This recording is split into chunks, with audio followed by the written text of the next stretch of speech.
es cartilaginoso. Está configurado por dos grupos de cartílagos. Sus textos les hablan de cartílagos impares y de cartílagos pares.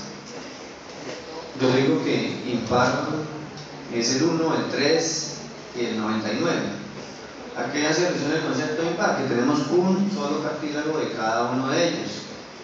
Y obviamente el concepto de cartílagos pares se aplica. Tenemos tres pares de cartílagos, de los cuales dos siempre van a estar presentes y uno puede estar puede ser inconstante.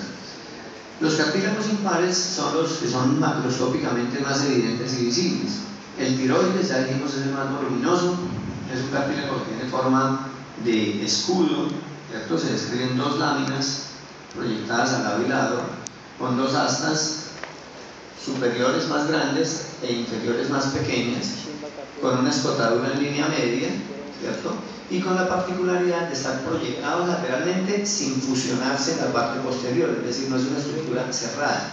Por eso hablamos de su semejanza con un escudo, ¿cierto? Dos láminas laterales proyectadas y que generan además la prominencia laríngea, ¿cierto? Eso que dijimos, que llamamos comúnmente o que debemos denominar manzana de Adán o nuez de Adán. Anatómicamente eso se denomina prominencia laríngea y me la está dando el cartílago tiroides como estructura más notoria y voluminosa.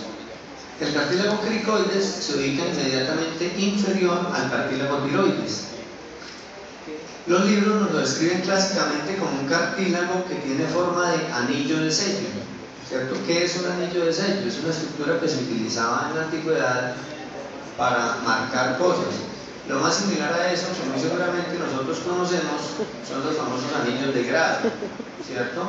El anillo que tiene el escudo, dimensiones variables, ¿cierto?, de la institución que nos otorga un título. Entonces, es delgado en una de sus superficies, ¿cierto? Acá en la parte anterior es delgado, y si vamos hacia la parte posterior, ese cartílago se va a ensanchar marcadamente. Hablamos de una lámina cuadrilátera, porque tiene más o menos esa forma, del cartílago cricoides, estrecho en la parte anterior y ensanchado en la parte posterior. Cartílago cricoides, ¿de acuerdo? Tiroides y cricoides. ¿Alguien me ha preguntado? Tiroides y cricoides. Y finalmente, el cartílago epiglótico o epiglotis, que nos describen los libros como una hoja de trébol, como una raqueta, ¿cierto? Desde el punto de vista de su composición, es cartílago elástico, eso le permite una mayor movilidad, mientras que tiroides y cricoides son cartílago hialino y tienen una consistencia mucho más firme. De hecho, esos cartílagos potencialmente, no muy a menudo, pero potencialmente pueden calcificarse, ¿cierto? Excepcionalmente no observa calcificación de esas estructuras cartilaginosas. Epiglotis es cartílago elástico y su movilidad es lo que le permite operar como una válvula que regula, ¿cierto?, el flujo aéreo y operar para impedir la invasión de la vía aérea por cuerpos extraños. Los cartílagos pares los vamos a ubicar siempre, o los vamos a tratar de localizar desde la parte posterior. El cartílago aritenoides se localiza sobre el borde superior del cartílago cricoides. Borde superior del cartílago cricoides, al lado y lado, encontramos dos estructuras pequeñas de forma piramidal, que son los denominados cartílagos aritenoides.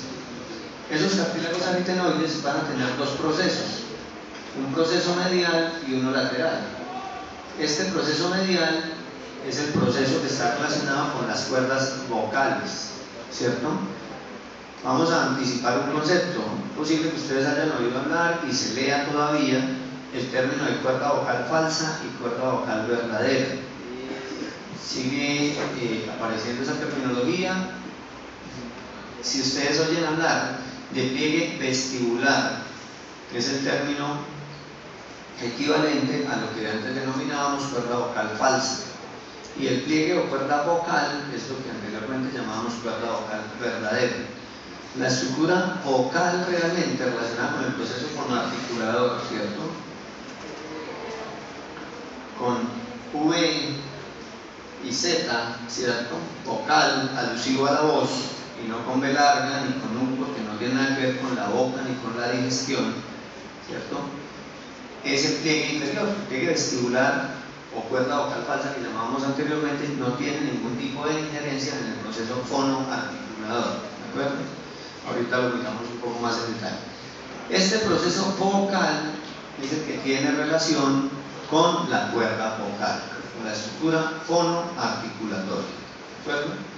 Y en este proceso muscular se van a insertar algunos músculos que desde fuera ayudan a que esas cuerdas se muevan. Ahorita vamos a mirar cómo es la parte muscular y cuál es la esencia funcional de la estructura laríngea y del proceso fonoarticulador.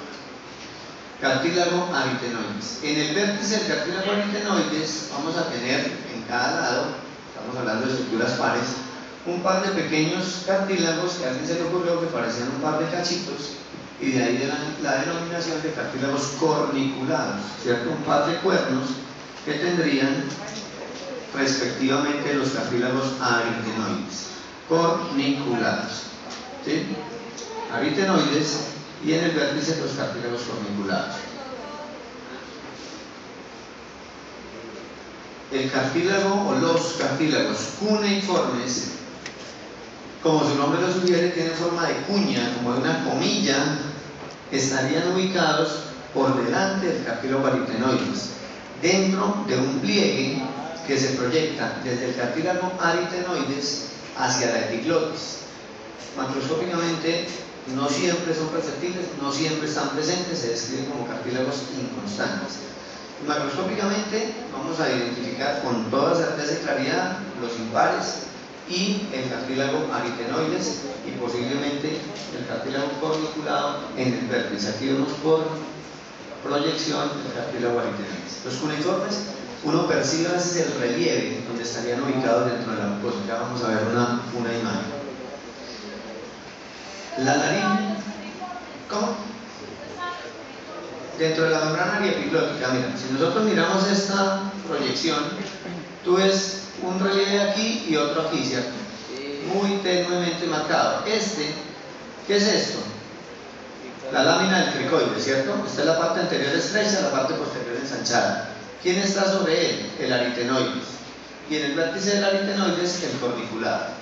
Por delante de él, en una membrana que va desde el aritenoides hacia el cartílago epiglótico, dentro de ese espesor está el cartílago cuneiforme. A veces, realmente lo único que vemos es este relieve, e inferimos que ahí debe haber una estructura muy menuda, muy minúscula, que repito, no siempre está presente.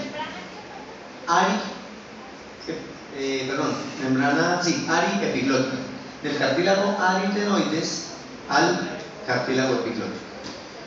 Entonces, hay que tener muy claro los nombres de los cartílagos, porque todas las membranas, ligamentos y músculos automáticamente me dicen de dónde a dónde van en la laringe. Epiglótico, del aritenoides al cartílago epiglótico. Dentro de esa membrana hay un músculo, mírenlo aquí, músculo ariepiglótico. Esto macroscópicamente no lo vamos a ver, este por lo menos no. Y ese cartílago cuneiforme está, cuando está presente, dentro de esa membrana. Repito, usualmente uno ve apenas un pequeño relieve y dice así, ahí debería estar, o esa sería su localización. Esos cartílagos están articulados entre sí por pequeños ligamentos, pero están unidos a estructuras adyacentes por algunos elementos mucho más notorios y evidentes.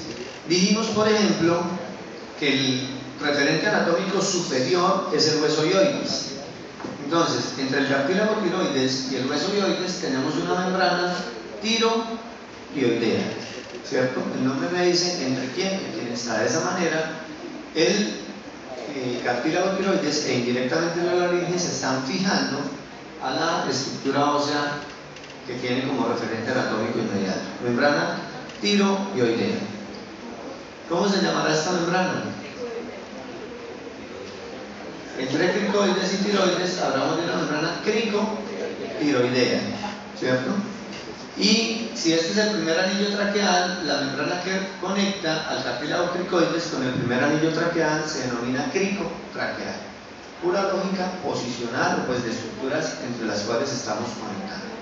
Esos son los tres elementos de fijación y de conexión macroscópicamente más notorios y más significativos. Arriba, abajo y entre los dos cartílagos, ¿cierto?, más evidentes y notorios, el tiroides y el cartílago cricoides. Obviamente, epiglotis también está fijo, mírenlo aquí, a través de unos ligamentos, que ¿cómo llamaríamos a estos ligamentos que van a fijar epiglotis a esta estructura? Ligamentos tiroepiglóticos, ¿cierto? Entre el cartílago tiroides y el cartílago epiglótico. Entre quién y quién están, y ese es el nombre que automáticamente reciben esas estructuras.